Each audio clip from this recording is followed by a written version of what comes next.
bagaimana pandangan Anda bahwa sekarang ini kan untuk U23 aja ada 4 pemain naturalisasi. Sementara untuk yang senior katanya 6 mau tambah 2 lagi. Gini gimana pandangan Anda? Itu banyak juga dikeluhkan saya dengar bagaimana dengan pemain lokal yang selama ini bercita-cita jadi pemain nasional. Iya, idealnya memang lebih banyak pemain lokal seharusnya ya. Tapi ya tadi saya katakan bahwa source yang ada di Indonesia pada saat ini pemain-pemainnya mungkin dirasakan oleh Sintayong tidak cukup mampu untuk bisa bersaing di level yang lebih tinggi.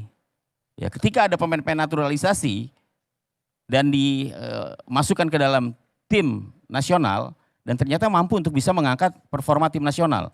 Ya, toh tidak semuanya kemudian berisikan pemain-pemain naturalisasi. Mayoritas iya, gitu ya. Tapi juga kan kita tidak bisa memungkiri bahwa ternyata apa yang ditampilkan oleh tim nasional performanya kan terangkat. Ini kan nggak bisa dimungkiri juga ya, bahwa kemudian di situ lebih banyak pemain naturalisasi ya, faktanya iya. Faktanya iya bahwa pemain-pemain ini memberikan satu dampak yang menurut saya juga baik untuk mengangkat performa tim nasional Indonesia. Makanya yang paling penting menurut saya adalah tadi saya katakan bahwa ini mau sampai kapan naturalisasi ini gitu kan. Harus ada target. Kalau menurut saya saat ini adanya pemain naturalisasi ya dengan capaian yang saat ini sudah diraih oleh Sintayong, ini trigger aja sebenarnya Bang Karni.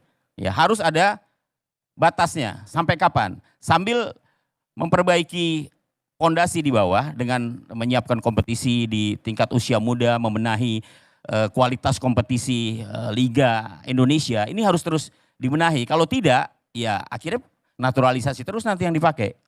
Ya, jadi harus berjalan. Ketika naturalisasi ini dijalankan, yang di bawah juga pembinaan nggak boleh dilupakan.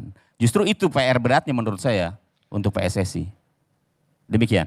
Ya, tapi naturalisasi kita itu kan beda katanya dengan di negara yang udah maju tersebut. Artinya di negara-negara yang lebih maju, yang dinaturalisasi itu orang yang memang udah lahir di negara itu. Kalau kita kan tidak, tiba-tiba orangnya baru datang udah jadi tim nasional. Walaupun sebetulnya prosedur untuk warga negara Indonesia itu dulunya ketat sekali itu. Harus paham Pancasila, harus bisa berbahasa Indonesia. Sekarang kan nggak perlu begitu. Iya memang begini, kalau bicara lagi soal naturalisasi ya, faktanya kan memang proses mereka adalah proses yang akhirnya harus mengikuti apa yang ada dalam aturan negara ini terkait dengan naturalisasi. Toh mereka pada akhirnya sudah menjadi pemain yang bisa dinaturalisasi. Ya, kalau buat saya naturalisasi pemain-pemain itu yang penting ada darah Indonesianya.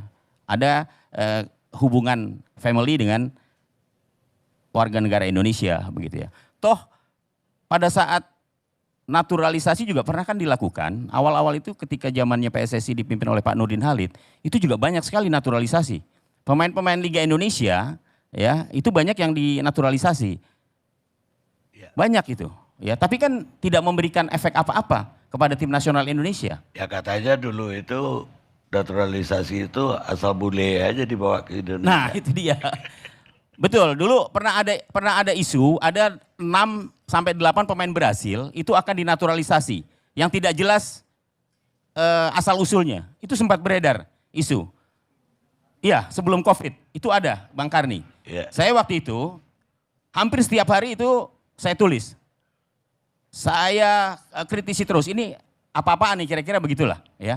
Ini PSSI mau bikin naturalisasi seperti apa kok ada pemain Brazil nanti mau dititipkan dulu di beberapa klub di Liga Indonesia, kemudian setelah itu akan dijadikan warga negara Indonesia. Ini kan nggak benar ya, tapi akhirnya nggak jadi ya, mungkin karena sudah tercium oleh pers pada saat itu, setiap hari diberitakan, kemudian tidak jadi gitu.